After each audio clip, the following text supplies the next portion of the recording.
Este día, como Comisión de Obras Públicas, Transporte y Vivienda, recibimos una iniciativa por parte del Ministro de Obras Públicas y del Presidente, en donde recabamos los insumos pertinentes dentro de un estudio que nosotros iniciamos hace más de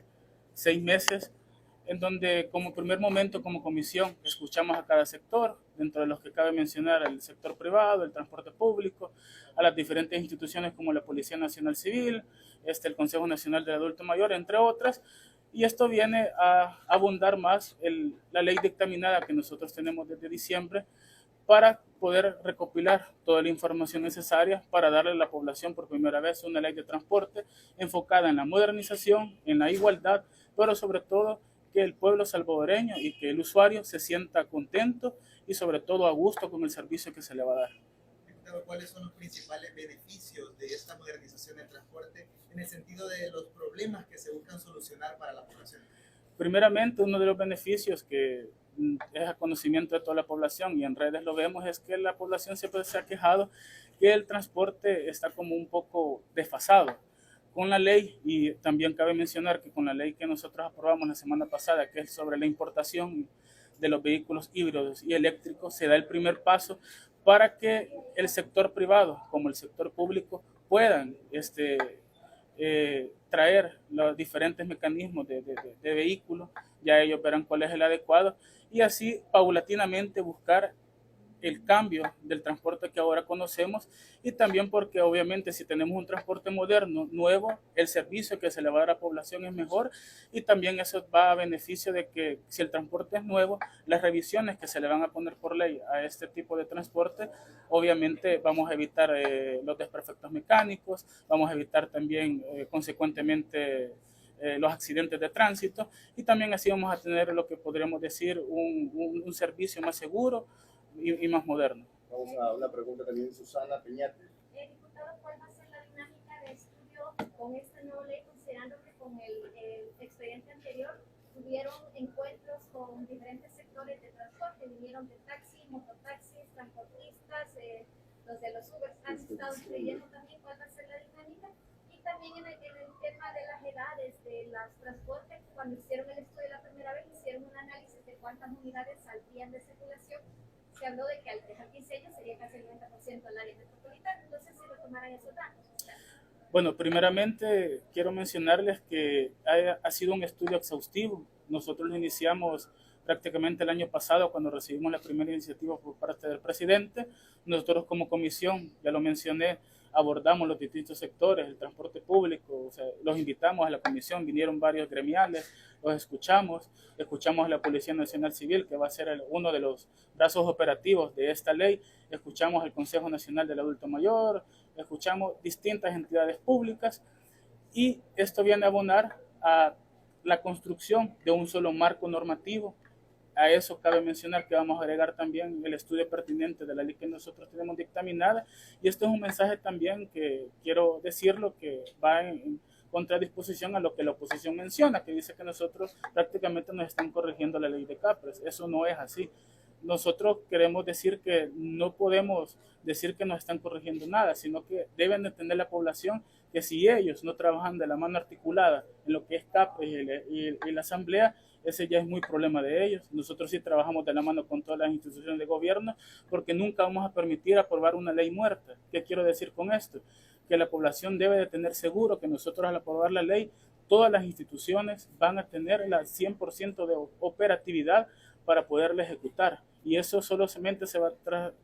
a traducir obviamente en la efectividad de cada norma que nosotros pongamos, y así el pueblo salvadoreño poco a poco va a ir viendo cómo esta ley la va a ir beneficiando tanto en el transporte público como en particular, y también en la normativa de tránsito. Coralia. Diputada, ¿nos podría brindar cuál sería el monto del aumento de las multas? Con el monto de las multas, cabe mencionar que actualmente hay diferentes tipos tarifarios, digamos, de las multas, pero si hay un incremento en cuanto va de 50, 100 a 150. Debe de quedar claro que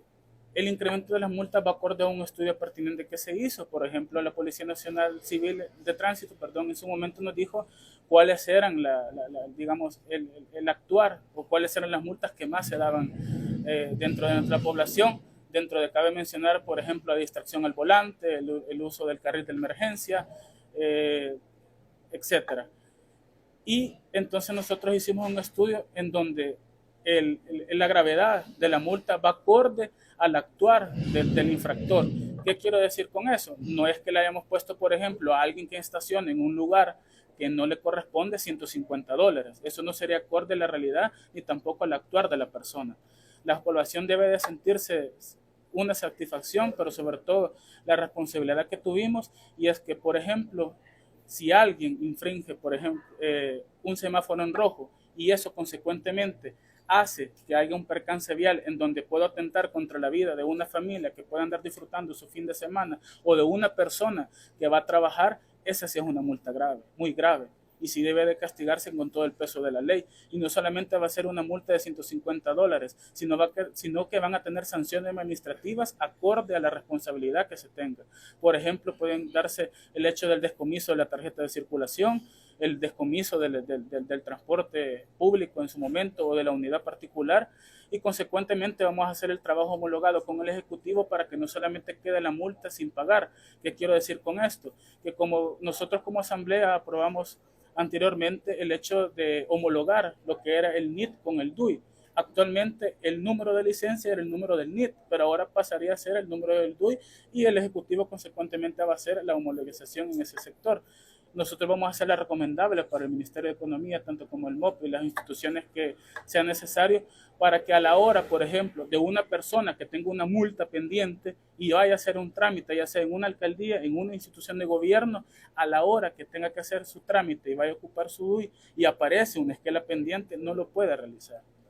¿Qué quiero decir con esto? Que por primera vez vamos a buscar que se ejecute, pero sobre todo que se respete las leyes de tránsito. Como comisión desde el primer día lo dijimos, vamos a cambiar el transporte público, pero también vamos a cambiar la educación vial de la sociedad salvadoreña, y ese es nuestro trabajo que hemos hecho desde el día 1. Javier Segovia. Todo este modernismo, esta mejora en el transporte, requiere inversión de los transportistas. ¿No está condicionado también a una alteración futura, a la subida de la tarifa? No, realmente nosotros primeramente como Asamblea y obviamente el Ejecutivo, jamás vamos a dar una medida que no haya tenido el estudio pertinente, pero sobre todo la responsabilidad de conocer la realidad del sector. Por eso muchos pueden decir que quizás nos hemos tardado un poco en el estudio de la reforma o de la ley nueva, pero no es que nos tardemos a discreción, sino que el hecho de que los transportistas, por ejemplo, un sector privado, den un servicio público, que el beneficiado directo es la población, no íbamos a aprobar algo que no tuviera la realidad, por ejemplo, del sector.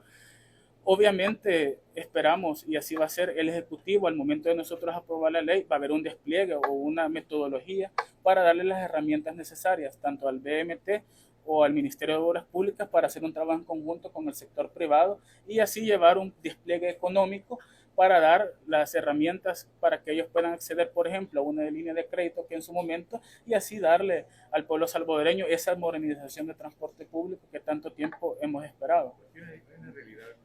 el transporte del país, en eso sí, las unidades son las más viejas de la región centroamericana, que Santa Tecla, la Bucán, la Ciudad Linda, tiene unos autobuses, unos microbuses con sardinas. Entonces, todo eso tiene que revisar. Sí. Por eso en su momento nosotros invitamos al sector privado que dan el servicio público, porque nosotros sabíamos que, por ejemplo, si nosotros hacíamos una ley o una reforma que no fuera la realidad también de ellos, en el hecho de las unidades que tú mencionas, que podrían salir o no de la vida útil, entonces nosotros prácticamente no escucháramos a las personas que dan el servicio público a la población. Consecuentemente, por eso lo recibimos.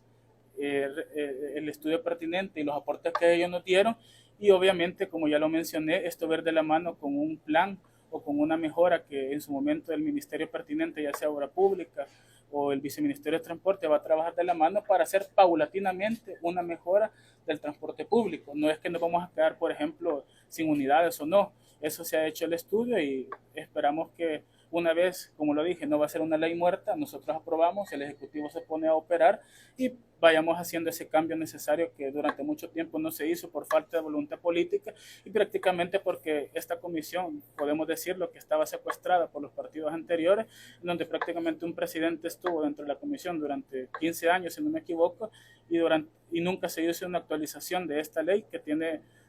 más de 20 años, donde no se hizo una reforma realmente de fondo y se buscara el beneficio de la población.